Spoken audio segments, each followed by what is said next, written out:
sono alcuni aspetti in realtà fondamentali, che sono quelli riferiti al rispetto della natura e delle risorse primarie. L'Amazzonia è chiaramente, come tutti sanno, il polmone principale del mondo in realtà di ossigeno e anche di riserve in realtà idriche. Noi qui siamo a fianco ovviamente in realtà al Piave, che è il nostro fiume, e quello che ci accomuna è anche in realtà il rispetto in realtà per la natura e la salvaguardia della natura stessa. E noi come Savno, e non solo, anche in collaborazione con Piave Servizi, Alto Trevigiano Servizi, non possiamo non avere in realtà questa mission, cioè quella di salvaguardare il nostro territorio aiutando le persone a farlo. No, non è così lontana, se non dal punto di vista geografico, ma sono sicuramente migliaia di chilometri, ma le problematiche di città ovviamente dell'Amazzonia non sono magari per certi aspetti diverse da quelle che possiamo vivere, chiaramente con valenze in realtà diverse anche nel nostro territorio. I prossimi passi sono continuare con queste iniziative, in particolar modo a ottobre di quest'anno, quindi ottobre 2026, la mostra fotografica curata in particolar modo da Davide, e poi nel suo tempo anche continuare ovviamente con le iniziative di sensibilizzazione sul territorio. Ringrazio la giornalista Valeria per aver promosso questo progetto al quale noi abbiamo aderito. Abbiamo aderito perché nonostante che il progetto si sia svolto sul Rio delle Amazzoni, in realtà ormai viviamo in un sistema talmente interconnesso che cambiamenti climatici o modifiche che, seppur lontane, possono influenzare anche le nostre risorse idriche.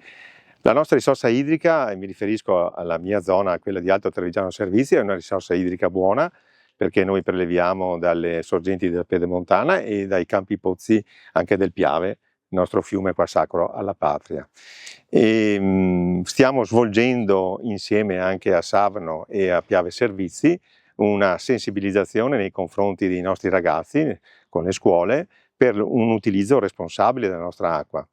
Inoltre, come Alto Trevigiano Servizi, stiamo anche investendo molto su infrastrutture e soprattutto sulle perdite delle reti acquedottistiche, che in alcune zone sono ancora ingenti, che necessitano di investimenti importanti, perché sostituire un metro di tubo costa 300 euro al metro e un chilometro sono 300.000 euro. Quindi il nostro impegno è quello di non solo di sensibilizzare l'utilizzo della nostra risorsa idrica, una risorsa che è il nostro petrolio, praticamente in modo responsabile, ma anche agire sugli investimenti per evitare che ci siano dispersioni di acqua nel sottosuolo. È importante perché siamo molto attenti non solo a quello che succede intorno a noi, ma anche quello che succede nel mondo, perché di riflesso dopo si riflette anche sulla nostra situazione dell'acqua, dei rifiuti, come abbiamo sentito stamattina.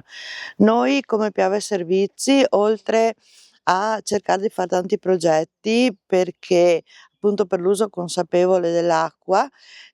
noi puntiamo tanto anche sulla depurazione, perché noi riprendiamo l'acqua sporca delle case e la rimettiamo nei fiumi, quindi la nostra attenzione deve essere anche a una pulizia concreta dell'acqua, perché dopo va a rifinire nel fiume praticamente, e quindi noi ci teniamo tanto, siamo sempre diciamo alla ricerca di perdite per poter riparare, per non avere questa dispersione di acqua, perché l'acqua è preziosa e quindi ne facciamo un uso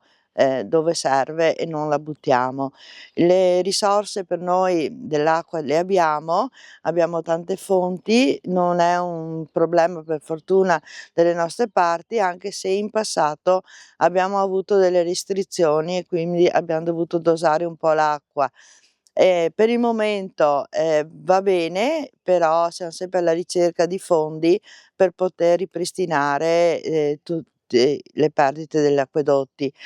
Un'altra iniziativa che Piave Servizi fa è quello di sostituire tutti i contatori dell'acqua con dei contatori intelligenti per poter aver subito immediatamente le perdite, quelle magari occulte, quelle che avvengono prima del contatore e anche sul contatore, perché una perdita d'acqua è molto costosa economicamente anche per chi ce l'ha, e quindi noi cerchiamo in questo modo di tutelare anche tutti i nostri cittadini che sono allacciati al contatore.